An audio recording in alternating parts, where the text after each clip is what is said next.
Apologies that I'm not doing this review in my actual room. Just unfortunately, it's not exactly available at the moment, but we'll have to make do. So if you hear any background noises, or if you have any problems with the fact that my voice sounds all echoey, I'm sorry, there's nothing I can do. The time has finally come. Danganronpa 2.5, Nagito and the Destroyer of the World. Oh man, when I first heard this was a thing, I was so freaking hyped because, you know, hold on, Nagito's in the title. Nagito is one of my top tier husbandos of all time, and my favorite Danganronpa character. Like, oh my gosh, I was freaking hyped. And I'm so happy that we got the subs so soon. This takes place before the Kibohen finale, aka before the finale episode of Danganronpa 3. When the OVA first started, I thought, oh, so this isn't canon. This is just some stupid fun. All right, that's cool. I can get into this because, you know, we started out with everyone being alive and they're all friends with each other. Like Fuyuhiko and Soda were interacting with each other so much, and like Nagito too. Like these two were never, like these three were never so close. They were never like bro. They're like, what is this? And you know, Naegi is a smooth talker.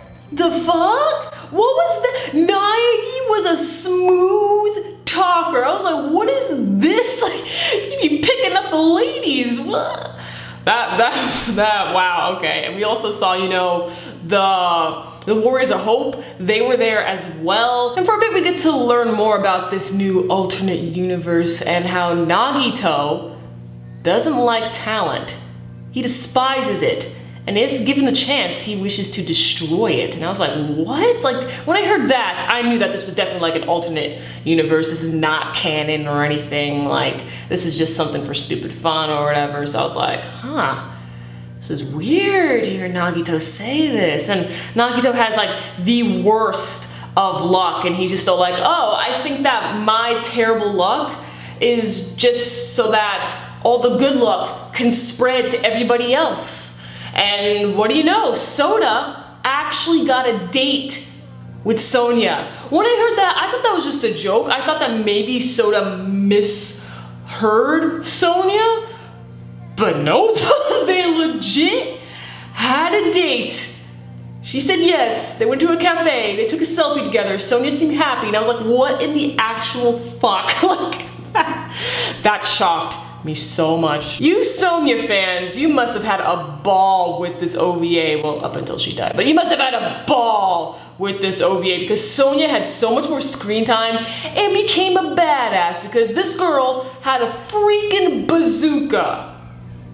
A freaking bazooka. But I'm jumping the gun here. You see, we see Izuru, and he's all digital or something like that. And you know, he had like these like red blocks appearing around him, so that's how I figured that he was like digital. He wasn't really real, and he was just shooting all the NPCs, I guess you could call them. And what was interesting actually, which I forgot to mention until now, Nagito, he likes to refer to himself as like a nobody. He's, you know, useless trash and stuff like that. He doesn't think much of himself.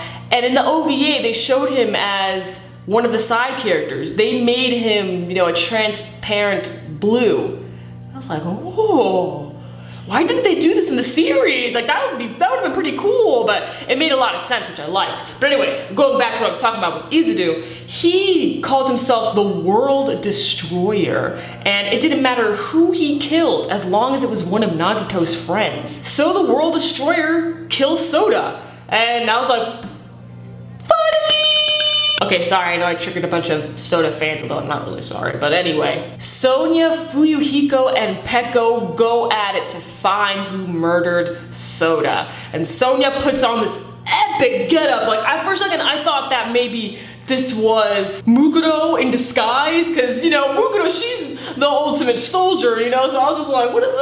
What is this? I don't know how Sonia got a bazooka, but hey, she's a princess, so I guess she can get anything. And Fuyuhiko was just so like, Soda, he was a brother to me. And I'm like, this is not the first time you guys ever spoken. What the heck? Like, That was really funny. I'm not gonna lie how serious they were over this. Fortunately, during the battle, Sonya, Fuyuhiko, and Peko died. But Peko warned Nagito that the World Destroyer was coming for him. So Nagito goes to meet the World Destroyer, and Nagito said that he doesn't really know why, even though he has the worst of luck. He still feels as though he can put up a fight against the World Destroyer. Even though he knows that he's gonna lose, he still somehow sees a way that he could win. And that's when the World Destroyer said, "Oh, what you're feeling is hope." And Nagito's just like, "Hope? That's a peculiar word. But oh well," and he throws the baseball. What do you know, it just so happens to hit all the right screws because they all fell off and the building is gonna collapse. And then, this is when Nagito, oh my god, why does he do this stuff? Nagito kills himself. Oh my god, why do you do this, Nagito? Every single time you do this stuff, you make me question why I love you because it angers me so much. But luckily he's A-okay, and so is the World Destroyer, because Nagito gets up and he is in the outfit that he wore over in the game, which is like my favorite outfit of his. I hate it when he wears a school uniform. It doesn't look good on him at all. But Nagito, he was in his actual regular clothing, and I'm just like, ah! And then that's when we find out that he's still in the simulator! And Nagito's just still like, huh, it's a good thing you destroyed that world. That needed to be destroyed. I mean, me hating talent?